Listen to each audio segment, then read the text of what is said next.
তো বন্ধুরা, তোমরাও কি চাও যে কম বাজেটের মধ্যে পড়াশোনার ট্রিপ করতে? তাহলে তোমাদেরকে পুরো রিলটা মন দিয়ে দেখতে হবে। আমি ঝাড়গ্রাম স্টেশন থেকে 5টা 42 নীলাচল এক্সপ্রেস ধরে 250 টাকার স্লিপার টিকিট কেটে সোজা বেরিয়ে পড়ি পরেশনাথের উদ্দেশ্যে। রাস্তায় এরকম সুন্দর সিনারি দেখতে দেখতে রাত 2টোর সময় আমি পৌঁছে যাই পরেশনাথ স্টেশনে। আর স্টেশন থেকে বেরোলেই তোমার চোখে পড়ে যাবে এরকম সারিবদ্ধভাবে দাঁড়িয়ে থাকা ওমিনি গাড়িগুলো, যেখানে তোমাকে পার পার্সন 70 টাকা করে ভাড়া নিয়ে তারা পৌঁছে দেবে মধুবনের ওখানে, যেখান থেকেই শুরু হয় পরেশনাথ পাহাড়ের ট্রেকিং। আমরা 10 জন ছিলাম, তাই একটা গাড়ি বুক করেছিলাম। তোমরা যদি একা আসো তোমরা শেয়ার করে অবশ্যই যেতে পারো। গাড়িতে চেপে মাত্র 20 মিনিট যাত্রা করার পরেই আমরা পৌঁছে যাই মধুবনে।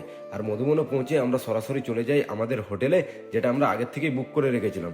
এই হচ্ছে আমাদের হোটেল বিমল ভবন। 800 টাকা পার ডে হিসাবে আমাদের কাছে রুমের ভাড়া নিয়েছিল।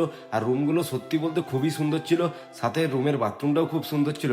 আর রুমের কোয়ালিটি তো এতই ভালো ছিল, বেডগুলো এতই বড় ছিল যে তুমি 4 জন আরামসে ঘুমোতে পারবে। আর আমার মতন রোগা পেটকা ছেলে হলে তো 5 জন আরামসে ঘুমোতে পারবে তোমরা।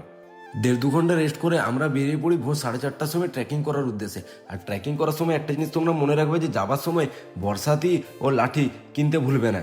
এখানে মাত্র 100 টাকার মধ্যে বর্ষাতি ও লাঠি দুটোই তোমরা পেয়ে যাবে। আর এটাই হলো ট্রেকিং এর স্টার্টিং পয়েন্ট। আর ট্রেকিং এর স্টার্টিং পয়েন্টেই পরিবেশের এত সুন্দর দৃশ্য যে তোমার মন কেড়ে নেবে পুরো। তবে হ্যাঁ, ওঠার সময় ভুল করেও এদের মতো শর্টকাট নিতে যেও না, নাহলে তোমার পায়ের প্যাঁচ কেটে যাবে। আর হ্যাঁ, ট্রেকিং এর আগে নিচেই তুমি জল আর শুকনো খাবার আগের থেকে কিনে নিও, কারণ পাহাড়ের উপরে এরকম ছোট ছোট দোকান আছে যেখানে জলের দাম ও খাবারের দাম ডবল আছে। আমরা কিছু খাইনি, তাই আমরা মাঝে একটু স্টে করে সেখানে গরম গরম ম্যাগি বানিয়ে খাচ্ছিলাম। আর যাদের হাঁটতে প্রবলেম হবে তাদের জন্য ওখানে বাইক ও পালকি দুটোরই ব্যবস্থা আছে। আমরা যত উপরের দিকে উঠছিলাম, কুয়াশা আমাদেরকে ক্রমশ ঘিরে ধরছিল। মনে হচ্ছিল আমরা যেমন ঝাড়খণ্ডে নয়, মেঘালয়ে আছি। রিলসে তোমরা যে ভিউ দেখেছো সেই ভিউ দেখার জন্য যদি তোমরা মনসুনে আসো, তাহলে আমি বলবো তোমরা মনসুনে যেও না। কারণ মনসুনে যদি তোমরা মনসুনের ওয়েদারটা উপভোগ করতে চাও মন খুশি করার জন্য, তাহলে অবশ্যই যেতে পারো। না হলে ওইখানের ওয়েদারটা পুরো কুয়াশায় মোড়া, মানে 2 হাত দূর থেকে তুমি মন্দির দেখতে পাবে না। স্যার, তোমরা ভিডিওতে দেখতেই পাচ্ছ। মন্দির দেখার জন্য তোমাকে একদম সামনে যেতে হবে।